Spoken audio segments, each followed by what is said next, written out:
Hi guys, hi, Mambo, Saseni, Etisen, welcome and welcome back to my YouTube channel. Thank you so much for clicking to watch my new video. Guys, thank you so much guys for always coming back to watch my videos. And if you're seeing this face for the first time, my name is Ruth Kim, and on my channel I share my own experiences as a foreigner living here in Germany. I share information about Africans in diaspora. I share normal information videos, I do fun videos, and everything else that I enjoy doing. So if you haven't subscribed, please consider subscribing, turn that red button into gray, and I'll appreciate guys. So on today's video, I'm going to share with you the main reason why, mark my words, most, not all, most Africans in diaspora are broke. If you ask so many people out there the reason why they are not where they are or where they want to be, most of them are going to say they are not wealthy because of supporting their family back at home. This is actually the main reason most of us are going to give you. We pay a lot of taxes. Some are even going to say the only thing they do is work and pay bills, and some are also even going to say that life abroad is expensive. Of course it's expensive, but guys, this is not the main reason why most of us Africans living here in diaspora are broke. The main reason why most of us are broke is because of financial illiteracy. Financial illiteracy, guys, is basically lack of an ability to efficiently handle financial matters involving budgeting, saving, investing, and more. Guys, if you don't have this ability to be able to manage and deal with your money, then you're going to have all these issues. You're going to have issues sending money back home. You're going to have problem working and paying your bills.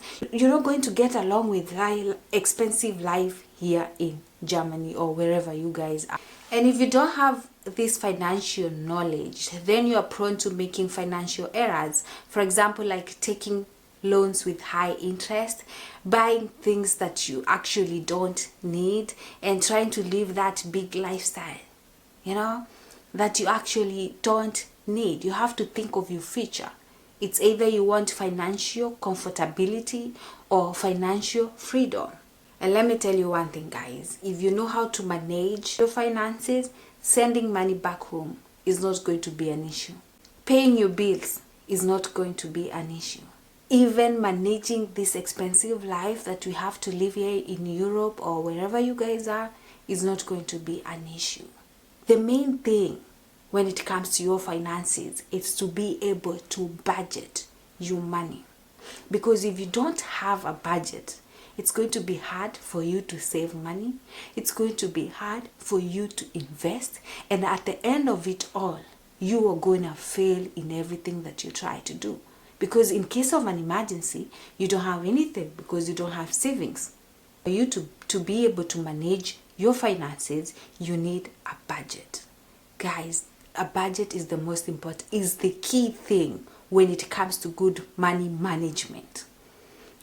There's so many people out there operating without a budget. It's like starting up a business without goals, without visions, and without any direction. Guys, that business is not going to go anywhere.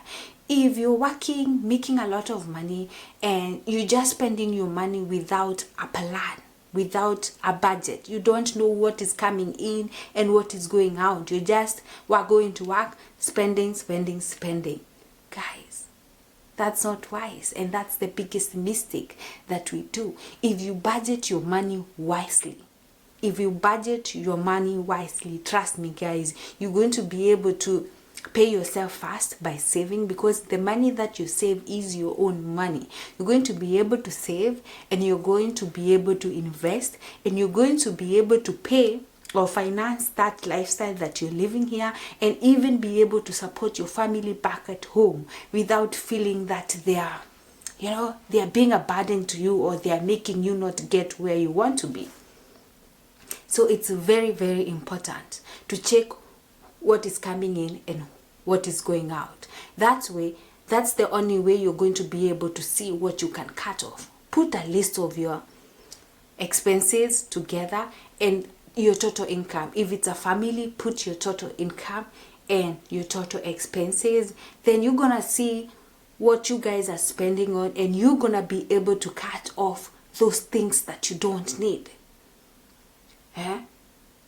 It's going to be that easy. But if you're working without a budget, it's going to mess you up forever, and you're not going to be wealthy. You're going to remain broke forever. You're always going to complain. The next thing you're gonna do after budgeting and planning your money, the next thing is going to be pay off your debt.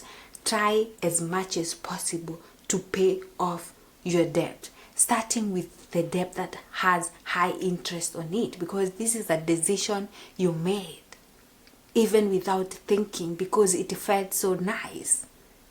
So start by paying off that debt with high interest. If you don't have the potential to pay it with your current income, try and increase your income by looking for an extra job. If you're here in Germany, it's possible. It's so much possible for you to look for a 450 basis, to look for a mini job. Use that extra income to pay off your debt. You can either start with the debt with the high interest, or start with the smallest debt that you have. Pay it off. And avoid taking those things that you don't need, like a big car. You don't need it. Live according to what you can afford. Learn how to appreciate, guys, what you have. You don't have to have something because a friend of yours has it. So after budgeting, after trying to pay off your debt, I'm going to say start saving. I'm not saying that we don't save, but most of us, guys, save for things and events. Let me give you an example, guys. Do you know the easiest money for us to save is the money for going back home? I don't know why, but it's the easiest money that we save. If we save everything, or if we save for everything the way we save for going home, things could be so much easier. I don't know why. Just tell me why it's so easy to save for going back home or to buy things than it is for us to save, maybe to invest.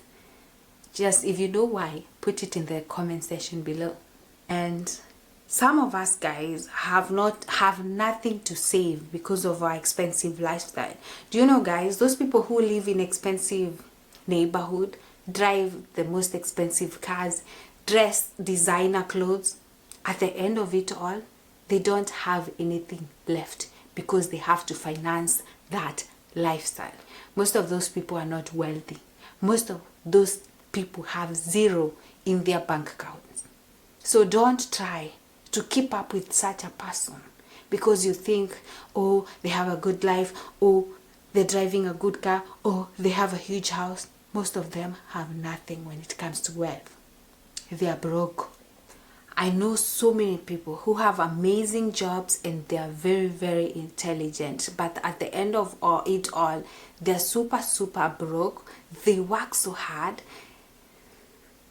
And the main reason why they are broke is because they are trying to keep up with the latest trends, guys. It's very, very important, guys, for you to save money. First and foremost, it's going to save you in case of an emergency. It's going to make you avoid debts, because if you have an emergency and you don't have money, then you're going to go to the next bank to go get a loan. So it's going to save you. It's going to prevent you from getting into debts, and it's going to make you have to avoid financial stress. When you don't have money, you need something, you're always stressed. Maybe your family back home needs support, you don't have the money, you get into stress, and sometimes you get into depression. The next thing that we are going to work on is investing your money. We have budgeted, we have paid off your debt, we have saved. The next one is to invest your money. And investment is very important, because for you to invest, you need money. That's why you have to follow the other steps up there: budgeting, saving, paying off your debt, and then investing your money. we have another type of people, especially here in Germany, who cannot be able to save because they are jobless. And they are jobless not because they cannot go to work, but it's because they don't have the documents. You know, guys, if you're from Germany, you know exactly what I'm trying to say. If you don't have the legal documents for you to be here, it's going to be very, very hard for you to be able to get a job or even be able to work. So most of these people have money, get money from the government, which is only for their rent and food. And these people, they are the kind of people I'm going to say we are not supposed to include them into this financial illiteracy, but because maybe if they had money, they would manage it well. But because of lack of document, they end up being broke. They don't have money. All they have is for food or for basic needs. They don't have more than that. If you're just saving and you're not investing, then that money is losing value. Because money saved in a bank or stuffed in a mattress loses power because of inflation. A better plan is to make your money work for you so that you can get a little interest. There are so many ways out there on how you guys can invest. You can invest in shares, you can invest in bonds, real estate. If you want to invest in Africa, you can invest in agriculture. You can start a business and let that money accumulate income, you know, work for you and get a bit of interest. There are so many ways out there on how you can improve on your financial knowledge. The first one is by reading books. Read personal financial book, listen to financial broadcast, use social media, follow, subscribe to your favorite financial experts. And you can also join financial personal groups on Facebook, or you can even go for training. We have so many trainings out there on financial management, financial knowledge, you see, on how you can work on your financial intelligence. Yes, guys, I don't know, but this brings me to the end of my video. And another thing that just crossed my mind is that we also don't get financial guidance. This is something that we lack, financial guidance, especially most of us who moved here when we were very, very, very young. We left like Kenya immediately after high school. We didn't know much about finances, you know, we knew barely nothing. So this is one thing that's also lacking in our lives. And if we continue going or doing things the way we are going to pass it into the next generation. Just raising up kids, telling them to go to school, go to work, find a job, work, pay your bills, and that's it. Without telling them how to deal or to learn on how to work on their finances. And guys, if you organize, you plan, budget and everything well, you're gonna have enough money to send to your family. Thank you so much for watching. Let me know if this video is actually making sense for you, because for me it's making a lot of sense. And yeah, thank you so much for watching once again. Don't forget to subscribe, and I'll see you guys in my next video. Bye bye.